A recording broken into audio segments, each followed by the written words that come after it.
So the points you made earlier on, right, about fatigue management and everything like this, when we were talking about sets and reps and so on, the questions that I had after that little sort of foray into your favorite exercises and everything, I wanted to know about this concept of deloading, right?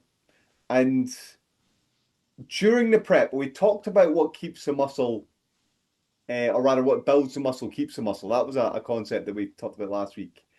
Should we alter our training to manage fatigue during our prep? That's our question. So start doing less volume. What do you think about that? And then should we be programming in deloads? Because I'm sure you'll recall a few years ago there was absolutely a movement towards that, and I'll not reveal the punchline for the listeners. But what do you think? I definitely think exercise adaptation, selecting certain exercises that have a higher impact on. I hate using phrases like axial fatigue and systemic fatigue, but it's not something that you're going to just pull that card out of the deck for every single athlete. Again, it has to be observational. If I'm looking at, so I've had feedback, That's so true what you've just said. Yeah. I have a lot of guys competing in September and they're maybe pushing in terms of activity. Their food is probably the lowest that it's been for many of those days.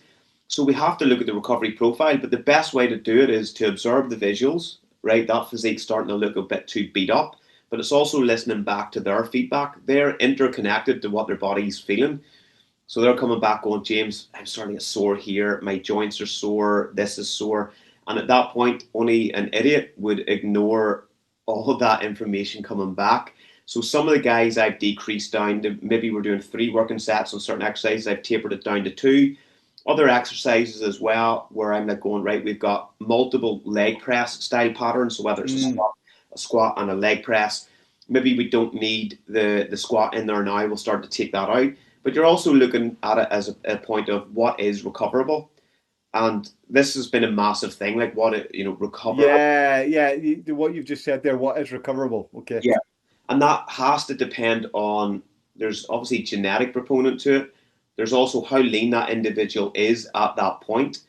That's also then what is the other metrics that that person is working to in terms of they're having to do 20,000 steps, they've got an hour and a half cardio 5 times per week, whatever it is. You have to measure all that in and sort of go, what is the total amount of stress is accumulated across that week?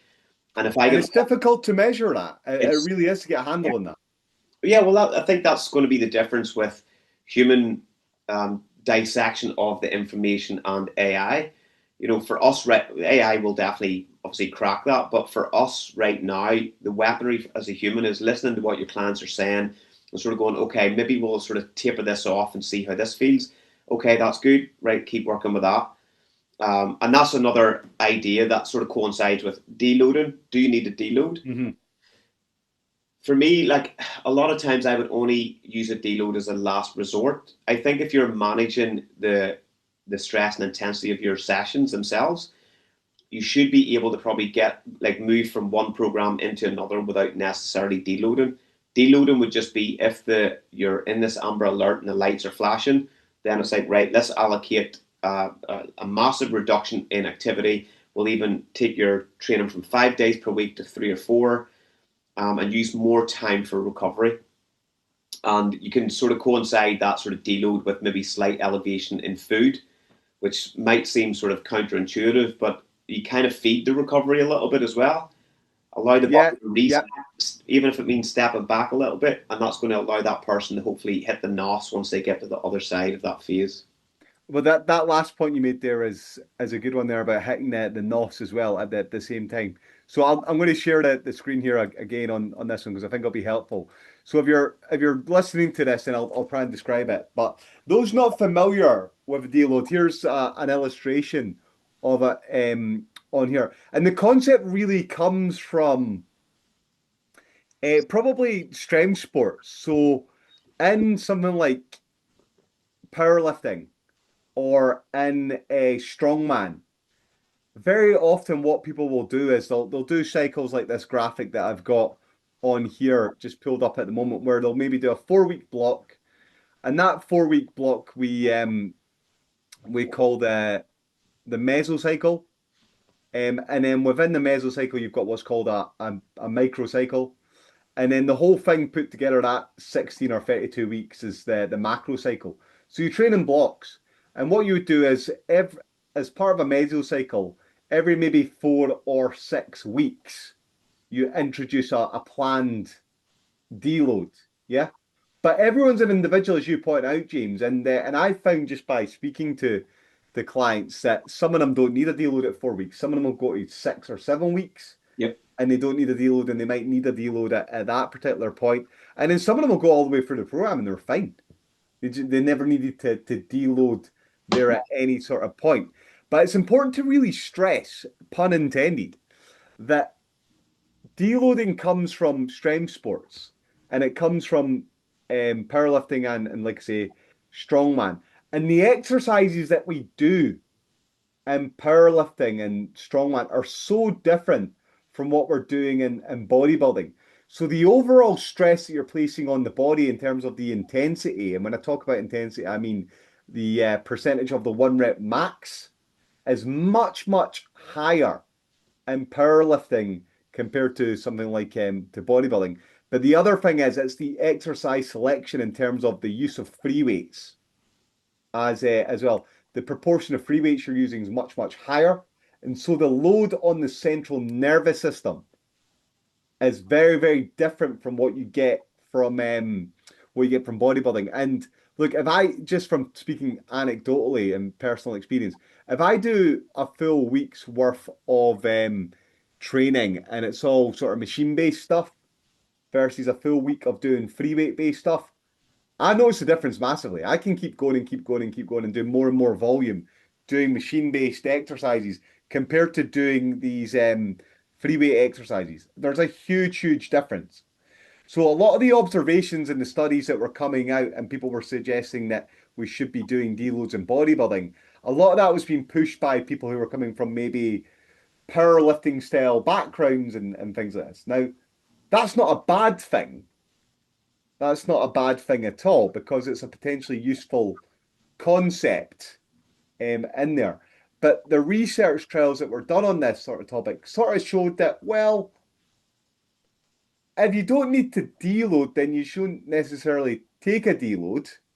And actually, if you do deload, then there is the potential that come the end of, say, that macro cycle of 32 weeks, then you might not be potentially performing at the same high level as you would be doing um, if you were just to not include the deloads at all. The other problem with this as well is the context around who the people are that you're deloading. So again, a lot of my issues with a lot of these studies are we're not doing this stuff on competitive bodybuilders who are world championship level getting 95% and they're natural bodybuilders. Like it's very often it's rolled out on some collegiate athletes, second and third year, all perfectly healthy. We're not monitoring dietary intake very often as well at the same time. And they're 12-week studies very often at best, maybe not often supervised. And the execution is not always the best as well. So I'm not always 100% that a full deload is necessary.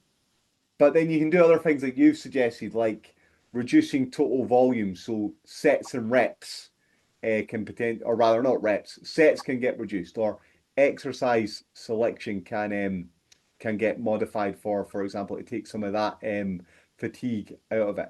And again, I don't know what you think of this, but the zeitgeist has kind of changed a lot. And prominent fixtures in this area were guys like Mike Israetel, and he was Yeah. very much into concepts like maximum recoverable volume Yeah. and junk volume and reps in reserve. And you know what? I think there's value in a lot of that stuff. But it felt like with a lot of that stuff that a lot of guys were jumping onto trends and they were saying it all had to be all of this, and they weren't contextualizing with, well, it's probably not all like that, black or white. That the true answer is probably somewhere in the middle. And he's had certainly a bit of a backlash in recent times around that training. And it almost seems like, for me anyway, if you're going to flip flop that much from one extreme to the next, then I think that hurts your credibility a bit. But that's just how I think about it. Yeah, I don't know. I've talked a lot there. What do you think? yeah. It got a wee bit repetitive. Dr. Mike Israetel talking about maximal adaptive volume. We had minimal volume, minimal effective volume, all this stuff, and right through the spectrum. I think in as a text, it's actually not a bad thing. Oh But yeah, it's cool. It's a what good it's idea. because look, what we're trying to do is come out with statements that are going to have potential positive impact on a global population of fitness enthusiasts. Mm, So it's very hard to be right for everyone, right?